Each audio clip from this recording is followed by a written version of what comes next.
लालचंद यादव के जो पोते हैं वो सीधा आरोप लगा रहे हैं, देखिए हमारी हत्या हो गई है, मान लीजिए आप। अब हम जो है अब भूत बन गए हैं, इस तरीके के शब्दों की इस्तेमाल। मगर हम जो देख पा रहे हैं कि बिहार के अंदर अपराधियों को खुली छूट मिल गई है, प्रशासन को खुली छूट मिल गई है। क्या लगता है अब नीतीश कुमार अब मुख्यमंत्री पद से अब हटने जा रहे हैं, अब कोई नया मुख्यमंत्री, अब सम्राट चौधरी का नाम आगे आ रहा है। क्या लगता है सम्राट चौधरी या फिर निशांत, बिहार कौन बेहतर चलाएगा? अब नेता विपक्ष बिहार में नहीं है, अब तो कोलकाता चले गए हैं। नेता विपक्ष यहाँ एलपीजी गैस को लेकर जो छात्र ज्यादा बहुत परेशान है। नमस्कार, मेरा नाम है अभिमन्यु कुमार, आप देखना शुरू कर दिए स्वराज पोस्ट। देखिए, दुलार चंद हत्या मामले में अनंत सिंह को अब बेल मिल गया है, अब बाहर आएंगे जेल से। हमारे साथ बातचीत करने के लिए शशि यादव भाकपा माले से एमएलसी हैं, हम बातचीत करेंगे। हम कैसे देख रहे हैं इस पूरे प्रकरण को? अब तो बेल मिल गया है अनंत सिंह को। देखिए, बिहार में जब से ये भाजपा की सरकार है और इस बार तो आप लगातार देखिए तो अपराधियों का बोलबाला हो गया है। लगातार इस बार की सरकार जब से बनी है तब से तो अपराधियों की खुली छूट मिल गई है, बल्कि अपराधियों को सरकार के जरिए संरक्षण प्राप्त है। आप हर घटना में देख लीजिए, एक से बढ़कर एक अपराध की घटना घट रही है। अब बाकी तो आप छोड़ दीजिए, गाय घाट में जो दरोगा ने गोली चलाई है रात के अंधेरे में, और एक किसान जो उस इलाके के सबसे प्रतिष्ठित, सबसे सज्जन किसान थे, उसकी मौत हुई। जो वो निकले कि भाई क्यों रात में इस तरह से लोगों का घर आप खटखटा रहे हैं, महिला पुलिस नहीं है, घर में महिलाएं हैं, आप सुबह में आइएगा। अगर किसी को पकड़ना है, कोई अपराधी है, किसी पर केस है, तो आप सुबह आइएगा। इस इतना कहना था कि उसकी एक गोली चला करके हत्या कर दी। तो यहाँ पे प्रशासन ही हत्यारा है, अपराध कर रहा है, दबंगई कर रहा है। तो अनंत सिंह जैसे लोगों को बेल तो मिलना ही है, उनको तो बेल मिलना ही है। वो तो सिर्फ वो तो कह लीजिए कि बस अपना चेहरा है वो थोड़ा दिखाने के लिए, ठीक चुनाव से पहले जिस तरह की दबंगता किया उन्होंने, एक चुनाव से पहले उनको थोड़ा सा कि भाई हमारी सरकार अपराधियों पे लगाम लगाती है, वो एक दिखावा उनको करना था। मगर सरासर पूरे बिहार में अपराधियों का तांडव चल रहा है, प्रशासन खुद अपराधी हो गया है, ये सरेआम बिहार के अंदर हो रहा है। लालचंद यादव के जो पोते हैं वो सीधा आरोप लगा रहे हैं, देखिए हमारी हत्या हो गई है, मान लीजिए आप। अब हम जो है अब भूत बन गए हैं, इस तरीके के शब्दों के इस्तेमाल। अब ये देखिए, अब उनका पोता क्या कह रहा है, अब वहाँ की आपस की क्या लड़ाई है, अब ये पूरे लोग देख रहे हैं और वो लोग, जनता अपना समझ रही है। ये उन लोगों की का मामला है।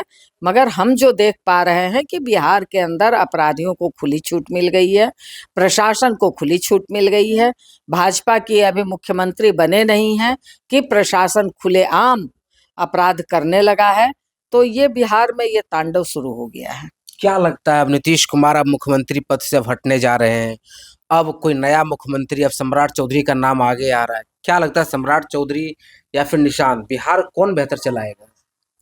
अब ये तो जब जो बनेंगे और जो चलेगा वो देखिएगा। गृह मंत्री बने सम्राट चौधरी, और उनके बनते ही जिस तरह से पूरे बिहार में बुलडोजर चलने लगा, गरीबों के घर उजड़ने लगे, जिस तरह से नीट की छात्रा की बलात्कार करके हत्या हुई, छपरा के अंदर जिस तरह से बलात्कार करके हत्या करके कुआं में डाल दिया गया, तो आज बेटियां भी हमारी नहीं बच पा रही हैं, जो पढ़ने के लिए जा रही हैं वो भी, जो घर के अंदर है वो भी। जिस आज लगातार हमारी बेटियों के ऊपर हमले बढ़ गए हैं। तो गृह मंत्री बनने के बाद तो इनसे पूरा प्रशासन नहीं संभल रहा है, पूरा बिहार नहीं संभल रहा है। आगे वो क्या संभालेंगे, क्या करेंगे, वो तो देखने की बात। बनने के बाद लग रहा है कि नहीं संभाल पाएगा। अब देख लीजिए वो क्या करेंगे। गृह मंत्री बन करके तो ये हाल है, अब मुख्यमंत्री बनेंगे तो कहाँ बिहार को ले जाएंगे? प्रशासन को खुली छूट मिलेगी, गोली चलाएंगे, आम लोग मारे जाएंगे, यही होगा। अब नेता विपक्ष बिहार में नहीं है, अब तो कोलकाता चले गए हैं। नेता विपक्ष यहाँ एलपीजी गैस को लेकर जो छात्र ज्यादा बहुत परेशान है। तो इसमें एक बात हम मुझे बताइए, पार्टी लड़ रही है, नेता विपक्ष उसके पार्टी सवाल उठा रही है, कोई पर्सनली कहीं जा सकता है, कहीं आ सकता है, सरकार है ना यहाँ। तो सरकार बार बार, मोदी जी तो कह रहे हैं कि कोई मामला ही नहीं है, विपक्ष इसको मुद्दा बना रहा है, और आप नेता विपक्ष की बात कर रहे हैं। तो विपक्ष गैस के का नेता कोई को सड़क परेशान, पे उतरना कोई मतलब सत्ता कह रही है कि गैस का किल्लत ही नहीं है और जनता यहाँ बेहाल है। लोग उतर रहे हैं, हम लोग भी उतरे हैं, सब लोग उतरे हैं, अपने अपने तरीके से सब लोग आवाज उठा रहे हैं। विपक्ष के नेता जब उतरेंगे सड़क पर तो उसका एक अलग अब वो देखिए विपक्ष के नेता है, अब उनसे सवाल कीजिए, अब उनका क्या, किस वजह से गए, क्या बात है, वो बताएंगे। राज्यसभा चुनाव में जिस तरीके से करारी हार मिली है महागठबंधन को, और आपके ही गठबंधन के विधायक वोट नहीं किया आप लोगों को, वो तो जग जाहिर है, वो तो सब लोगों ने देखा कि आज किस तरह से धन तंत्र से लेकर के धमकाने का तंत्र यहाँ चलता है, और उसमें बहुत कुछ लोग फिसल जाते हैं। कुछ लोग इतने वैचारिक रूप से मजबूत नहीं है कि कुछ भी हो जाए हम अपनी विचारधारा के प्रति मजबूत रहेंगे, चाहे हमारा सर ही क्यों ना कट जाए। तो ऐसे कम लोग मतलब कुछ लोग फिसल भी जाते हैं। आरोप लगाते हैं कि जनता पैसे पर बिक जाती है, ना तो चुने विधायक बिक जा रहे हाँ, हैं। बिक ही जाते हैं, है भी, इतिहास भी है। भाजपा खरीदती है, खरीदने के लिए बैठी हुई है, एक से एक पैसा लेकर के ये मोल तोल करने का काम तो भाजपा ने शुरू किया।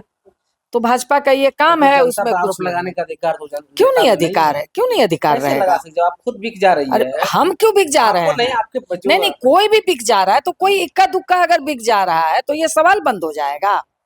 इक्का दुक्का किसी में भी है, किसी में इक्का दुक्का पूरी मतलब आपको मात्र 4 विधायक गए, बाकी तो बचे हुए थे, तो बाकी सवाल नहीं उठाएंगे?